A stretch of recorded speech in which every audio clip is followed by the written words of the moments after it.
Yo, what's up mga kasipat, isang mapagpalang araw na naman sa ating lahat. At yun nga ay magigisa tayo ng isang sayote.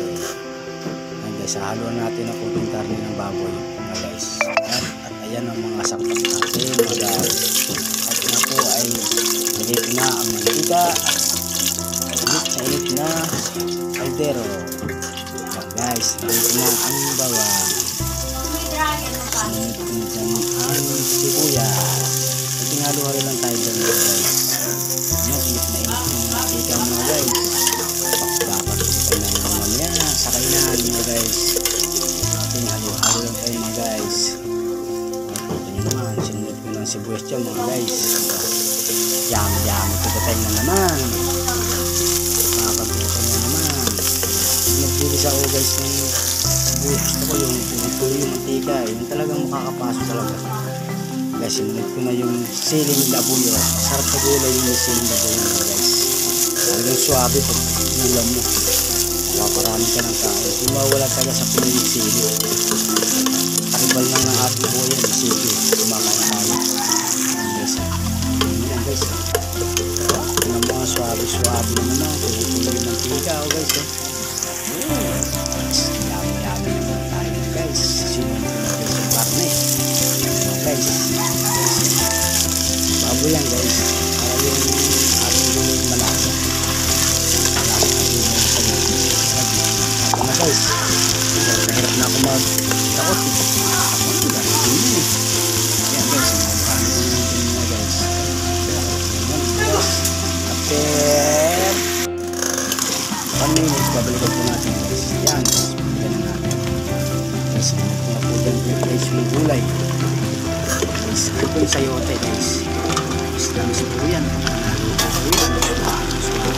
Nasi niya mga guys. Ito na naman no? Wow! Tapos na talaga boy.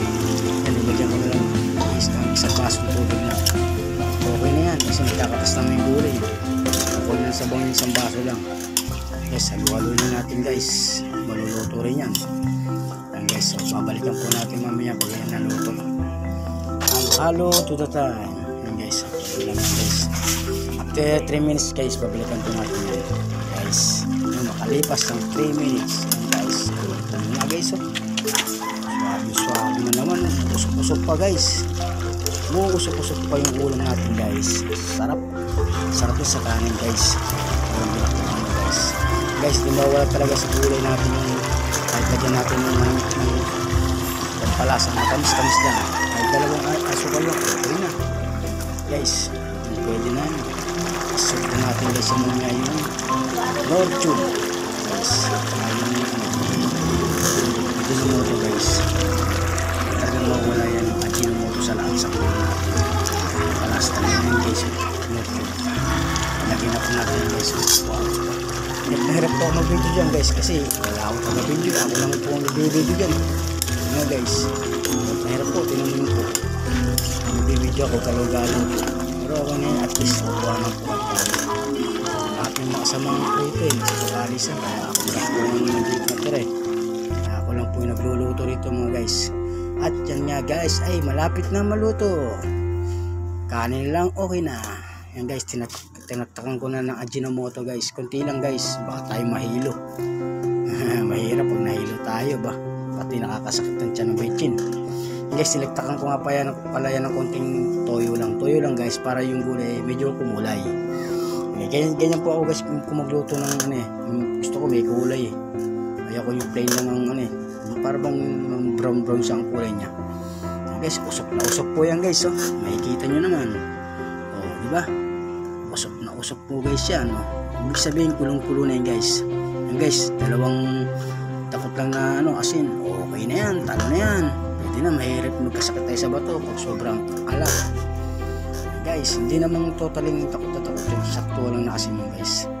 At yan nga guys, naluto-luto na yan guys. Dabis na naman ang kain natin na ito mamaya mga guys. Yan usok na mga guys. Yan, ganyan ako magluto guys. So talagang suabe ang luto talaga guys. At yan nga, ititikman natin guys kung ano na lasa. Diba guys? Ititikman natin guys. Ito na mga guys. guys. Yummy yummy. Sarap na naman. Rice na lang, okay na. Kakain na naman tayo ng tanghalian mga guys. Kain-kain tuto tayo na naman mga guys. Good job. Ayos na ayos ang luto. Swabe.